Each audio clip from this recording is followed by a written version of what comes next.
My ex-husband and I had 3 children, female 25, female 23, and a male 22.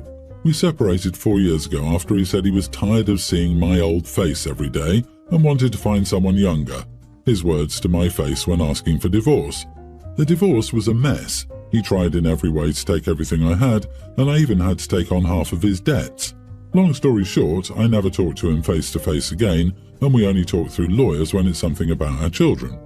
Months ago, from my children, I found out that he was diagnosed with cancer, and it's in an advanced stage.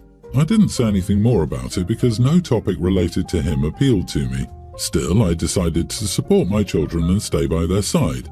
Yesterday, my 3 children, all live with me, sat down with me telling me that their father could no longer work, chemo and cancer, and wouldn't be able to stay in his current home, so he had nowhere to live and they would like for him to live here in these last stages. I immediately said no and felt offended that I'd even been asked that question, knowing how much he and I dislike each other. They started to argue that our house was his last option because his relatives couldn't and didn't want to leave his father without a home, and that I should think about them. I asked who would care for him when things got worse because all 3 of them work outside the home and I work from home, or who would cover all his financial and medical expenses. They didn't know how to answer, and they would decide between the 3 of them to help their father and not be so burdensome for me. The 3 of them were willing to let their father live in our house. I said that despite valuing their opinion on any other matter in the house, this is my decision alone and it remains no. They called me heartless and believed that they were just trying to give their father a place to live, not my ex-husband, and I was being petty about all the things he did and not thinking about them. They're still pressuring me to change my mind, especially with their father only having 15 more days in his house, but I can't feel anything other than offended that they asked that, knowing how much the divorce messes with me, depression and anxiety. My ex got in touch on my personal number, asking me to rethink and leave the past behind just in these last moments. Funny that he asked me, not his exes, much younger than me. Am I the idiot? If you want to know, the oldest is waiting for her own house to be ready, and the 2 youngest are still unable to live independently. Tell him he can ask his much younger and cuter exes. After all, you wouldn't want to bother him with your old face every day. Not the idiot. And do your kids know how he treated you? I understand not getting involved with my parents' grievances, but as a child in that situation, I would never consider even asking my mother to care for my father if I knew how he treated her. This would be my hill to die on.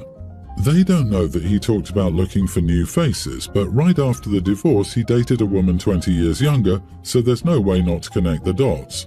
They know how bad I was, depression, anxiety, low self-esteem. After the divorce, I spent 30 days in bed doing almost nothing. They had to force me to eat, so they knew something. Knowing something by connecting dots isn't the same as knowing the truth. You need to tell them exactly what he said to you and ask them if they would allow that behavior if it was them. They're old enough for you to sit and explain exactly what he told you and what you went through. Also old enough to put their own money to maintain their father. And if they continue, you can kindly invite your children to move in with their father. Lady, they're all adults now. Sit them down and tell them why this man cannot be in your home or a part of your life. The audacity of your kids to take issue with you upon this dude reaping his karma. Bottom line, it's not their house. Too damn bad they haven't been motivated enough to get their own homes to facilitate their father's care. Or in the case of your eldest, she can take him in when her house is finished. Ta-da! Problem solved without dragging mom into another one of their father's issues. Last month, my teen son Austin got a really nasty sprained ankle during a soccer game. I took him to urgent care and even an orthopedic doctor. Everyone said to lay off the ankle for at least 6 weeks. Austin was compliant and did nothing but complain about how much it hurt. Miraculously, he suddenly felt better when he got a chance to perform at a school rally. It's basically a competition between the grades. The juniors were doing a grease performance. I asked my son, how the heck are you going to dance when your ankle is messed up? He said it felt fine and he's stretching. I spoke to his mom and she said let it be. I said okay, but you're paying any medical bills whether you make your deductible or not. They did the client starts off last Friday and I did go. It was apparent Austin was in pain. In the end, I asked if he was okay and he said yes. At the end of the school day, he texted me and asked if I could pick him up because he couldn't walk on his ankle. His ankle was like a loaf of bread. I took him to the ortho doctor that same day, and the ortho said not only did he have a grade 3 sprain, he was grade 2 before, but his ligament was torn. He said we could try resting it and rehab, but his ankle will likely be unstable and subject to chronic injury, especially if my son isn't taking it seriously. I said he might as well do the surgery. His downtime is roughly the same as letting it heal on its own. I spoke to his mom and she said she needed to give them her insurance information. Yes, our boys have double coverage. Our employers pay 100%, so obviously we didn't turn that down. Long story short, her insurance covers 65% and mine covers 35% with a copay of $3,000. The bill wasn't issued until after the surgery, which was on Tuesday. I told my ex I'm not paying crap on the copay. That's on her. After I said no, she told him it was okay to do the dance thing. She said that wasn't fair. I said too bad. This was all totally preventable. She said I'm obligated to pay half, and I said take me to court then. It will cost you more to do that and I'll countersue you for things you were supposed to pay half, but I paid 100% because it was easier. Edit. To put into perspective how irresponsible my son was, he had his friend on his shoulders while another friend was swinging off the legs of the friend on his shoulders. Then he was lifting girls too. He wasn't even wearing an ankle wrap. Toward the end, he was literally dancing on one foot. Not the idiot, and I agree with you. She made this decision, she should pay for it. However, what do your custody papers say? You could be liable, and not paying according to the directives in your custody papers could put you in a terrible legal position. In principle, though, I agree with you. Everyone's the idiot here. Nobody here is paying attention to what is the most important thing, your son's health. Making a drama about money, OP, letting the son do irresponsible things, his ex, and not giving a damn about the doctor's orders, OP's son, are 3 crappy ways to deal with the situation. At least OP's son has the excuse of being young. So dad should just shut up, get ignored and cover the bill, right? Man, I have sprained my ankle a lot, and your son outdid anything I managed to do. I've pushed through some of them and others have sat me down, but goddamn, that was really a dumb thing to do. Like, I just think of how badly I've hurt myself, and I've never been told to rest a full 6 weeks for a sprain, and then he hurt it worse. OP could have called the school and informed them that because of the injury his son was not allowed to participate in the dance instead of just shrugging and letting it happen. You are the idiot. Neither of you stood up to the teen and told him not to do it or that there would be consequences. So pay up. Split it 50-50 since it's both y'all's fault. My daughter is an outstanding student. She's been on the honour roll throughout middle school. She's in 8th grade and in the advanced track. She's in some regular classes like Spanish, vocab, etc. They don't have advanced tracks for those subjects, and the whole class, 50-ish, gets all the same homework. All the lockers were in the hall, but there were no locks on them. The school didn't allow locks due to many middle schoolers forgetting their code and locking themselves out. Really, it was the honours system. It wasn't uncommon for my daughter to help students out with homework if asked. Over time she got sick of doing it and stopped. Since Christmas break she's been struggling. Before I thought she was messing up, but no. She would do homework which would be missing when it was time to turn it in. We bought new organisers and she would be missing stuff. I knew the work was done, but it was missing. Then, 2 weeks ago, she was accused of cheating since someone had almost the same essay as her. We also noticed only her physical stuff in the normal classes would be missing, not her stuff on the computer.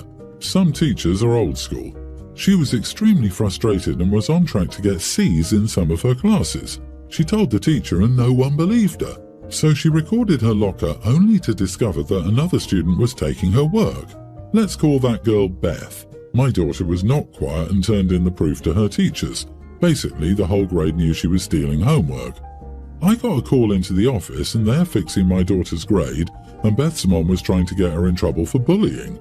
I told her after a while that my daughter wasn't a bully, and clearly her daughter was a thief.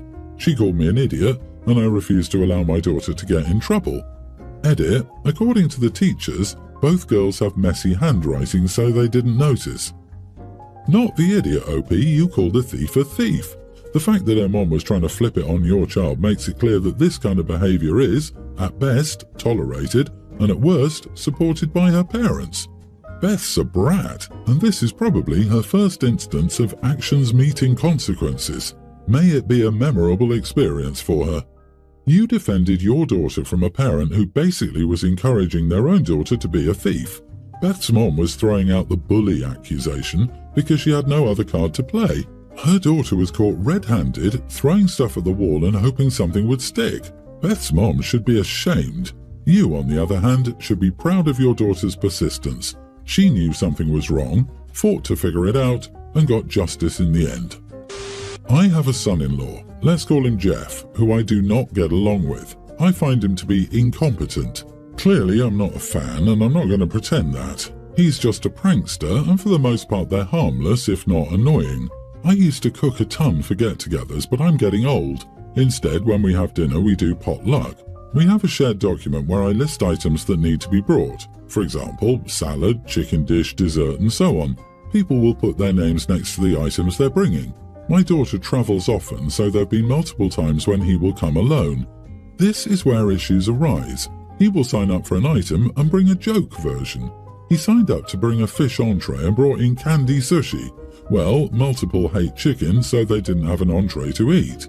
Claims he would bring in lasagna and it was a cake. I've talked to him and multiple members of the family have. My daughter said she would handle it, but she can't stop him when she's gone. It's a problem since his lying makes us run out of entree food, and now I have to cook more. It also annoys other members since they usually go home hungry. Really, first time it was funny, and now it's just damn annoying. This time, I asked him to just bring a salad and just sign up for the salad. He can buy a kit at Walmart, but please bring a salad. He came to the event with a bowl of candy and called it a candy salad. I kicked him out and started making a salad for dinner. He's angry and he and my daughter called me an idiot for kicking him out. Edit, I can't stop inviting him. If I did that, I would get crap for excluding him from the family. Trust me, I want to not invite him, but that would blow up in my face. Not the idiot, but it's your house. Grow a pair. Stop inviting him to a few events. They'll get the message since words don't seem to work. If your family doesn't like his absence, they can invite him and deal with his pranks. I have a better idea. Invite him for the wrong date and time and then say, "Oh, just kidding." Bonus points if you can make it look like you're throwing him a birthday party. Do it over and over. Call him by the wrong name, over and over. When he attends a family potluck, have a plate of rubber food and serve that to him, over and over. Your son-in-law sounds like an exhausting child. You can never give him any amount of responsibility. Next time, tell him to get candy necklaces. The joke alternative to that is real necklaces. See how he deals with that. Quite often, prankster is a synonym for idiot. It clearly is in this case. Tell your daughter you're done with the immaturity and they're welcome to return when Jeff is willing to behave like an adult. Unless he's 10 years old, none of this behavior is funny or charming, and even then, it'd get annoying after the second time. The only way he's going to learn is if there are consequences. My mom died when I, nearly adult female, was 12 and my dad remarried 4 months ago. His new wife is Lorraine and she's okay. I don't exactly like her, but I tolerate her for my dad's sake. I know he loves her and I know she's nice to him, so that's all that really matters. She'll never be a motherly figure for me or someone I will be particularly close to, but that's okay, we don't have to be. Except she wants us to be. I think that part of what bothers me about her is she can't accept that we're not very close. She told me she wanted to be the woman I turn to when I need womanly advice, and when I told her that was nice and all, but I didn't want that. She invited herself over to my grandparents', my maternal grandparents' house, when I was there for time with my grandma, and she insisted that she was now part of that family as well. She wanted to make time for the 3 generations of women in the family. My grandparents told her she needed to leave and she got so upset. My dad told her she went a little too far with that and she backed off. But she did try to get me to choose her over other women in the family. Any time I've spent some time with a woman in my family, she's tried to talk me into spending it with her instead. She has no kids of her own, so maybe that's why she's so pushy about it. But I don't like it. Anyway, that's just some info. I know it's not that big of a deal and I don't hate her, but I don't need us to be close like she wants and I don't see her as someone I want to be closer to. So the thing is, she loves to cook and my dad loves her cooking. He compliments her on it all the time.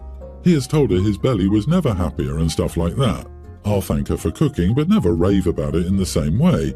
Last week she made this big dinner for just the 2 of us since Dad was working late and I had to eat with her because a household rule since I was born was we eat at the table.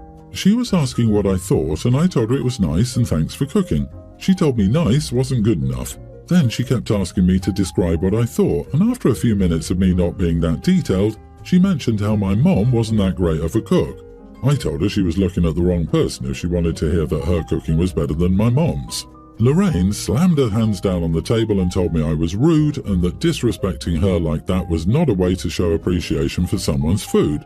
I told her she brought up Mom and her cooking after fishing for compliments. She told me she's tired of feeling like I merely tolerate her, and that being able to admit she can do something better than my mom when she knows it's true is a sign that we're turning a corner, but I decided to be rude instead. Ever since that dinner, she's huffed and puffed when I'm around, and it's been pretty clear she wants an apology. Am I the idiot? Not the idiot. Sit your father down and tell him to get his wife in line. She is not your mother. She's not even a mother figure. She's just his wife. And her trying to replace your mother by barging into aspects of your life that have nothing to do with her needs to stop, or it is uncaring.